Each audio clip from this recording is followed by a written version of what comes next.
It's March 29th, 2013, and this is a commentary about the practice called Karezza, and this website that I've found called reuniting.info.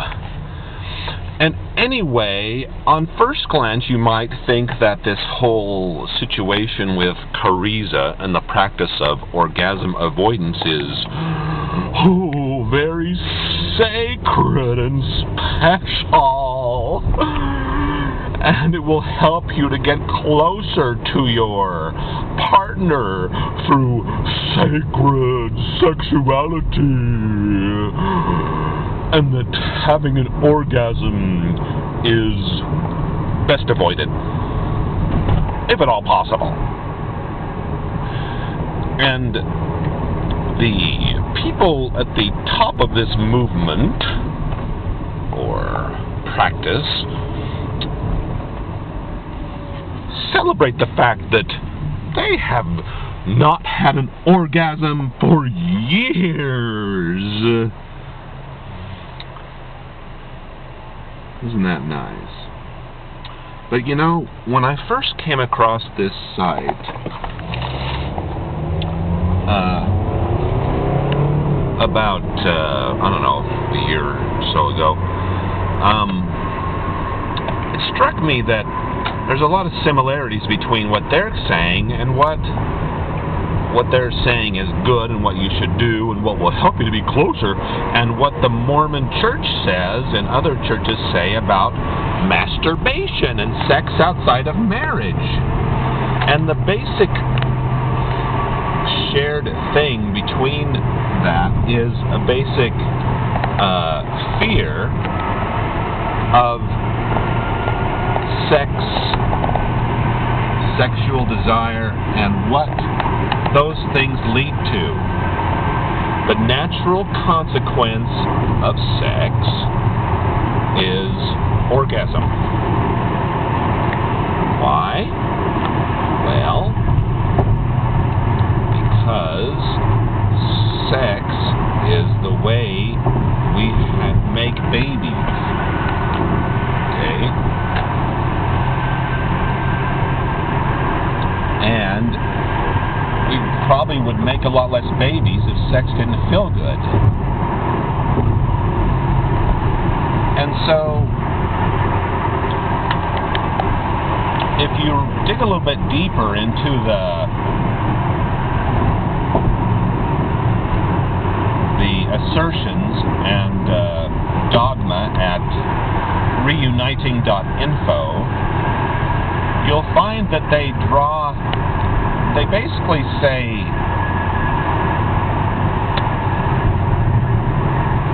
science shows that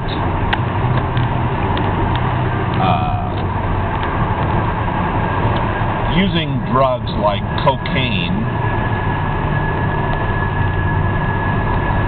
make you feel good, but that's bad. Because after you've had a high, then you have a low, right? Or a recovery period or whatever. And then they think, okay, abusing drugs, bad. Since science shows that the chemicals involved with the reward circuitry in drug abuse are similar to or the same as the ones used for orgasm pleasure, therefore orgasm bad. So that's the basic logic of what they're saying. Okay? Now what's wrong with that? Okay. It's sort of like turning on its head the concept that, you know, who came first, right? It's the reward circuitry is there for damn good reasons, you know. The reward circuitry is there for food, it's there for sex, it's there for orgasm, and there's a reason why your prolactin goes up after orgasm. you know, so that you feel more cuddly and more bonded to the person. All that is natural stuff. Now, these people, there's two problems with their approach. One is taking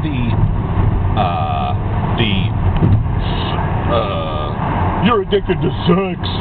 Sex addiction, bad. Orgasm addiction, bad. Taking, you know, using the approach that you get from groups that are trying to help people stop abusing drugs and applying that to sex is problematic, and it can be abusive, because you can teach people to be afraid of sex, to be afraid of sexual feelings, to be afraid of, you know, oh, what happens if I have an orgasm? That's a big problem, you know. Their basic precept is you should try to avoid orgasm. Orgasm should not, N-O-T, capital letters, not be your goal. Well, why the fuck not? Huh? What's wrong with a good old-fashioned orgasm anyway? Nothing. In fact, I would argue that orgasms help make your marriage stronger. They help make you more happy. Okay? They help make you more loving. They help make you more kind. And so, Karezza is not a kind practice. It's not a happy practice. It's not a sacred practice. It's a bullshit practice.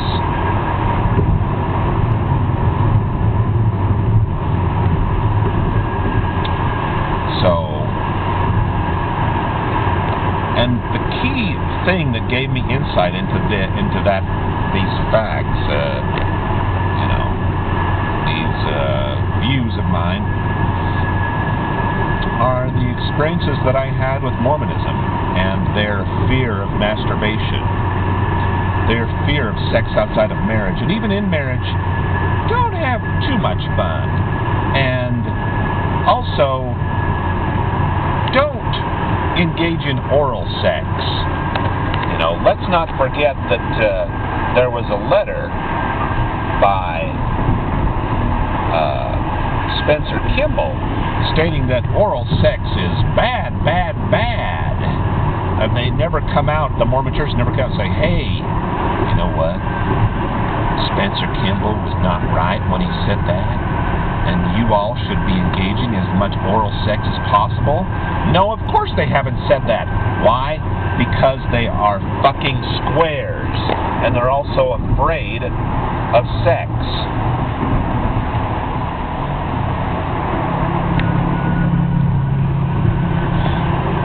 So, they're afraid of sexual pleasure. Mormons are. Why?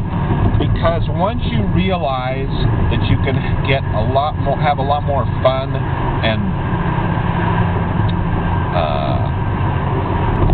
a lot more joy, a lot more meaning out of sex than you can out of the bullshit that you get from the Mormon God and the stuff they tell you about in Mormonism, once you realize that, you come to realize that, hey, I don't have to suck up to some alien god or Jesus just to be happy. I can love my wife, I can love myself, you know,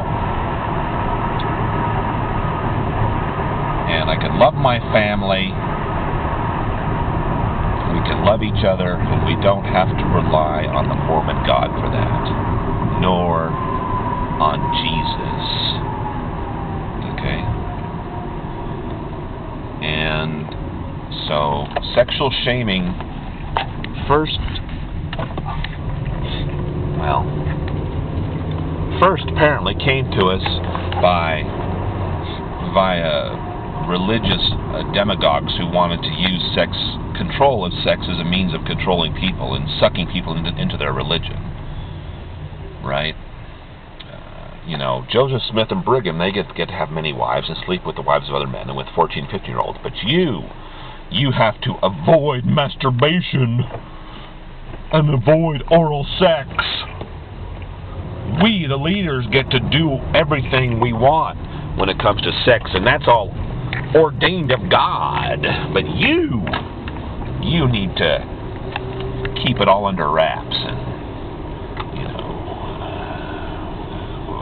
gotta control you as much as possible. So, teaching children to fear sexual thoughts and sexual feelings, you know, I learned about that from Mormonism, and then when I came across reuniting.info, felt a lot like the same old stuff, just in a different clothes. So whether it's from Squares, the Mormons, or from New Age retard hippies, the founders of reuniting.info, all the same stuff. Be afraid of sex. Be afraid of orgasm. So, let's reject that, okay? Embrace life and all its ups and downs, because that's life.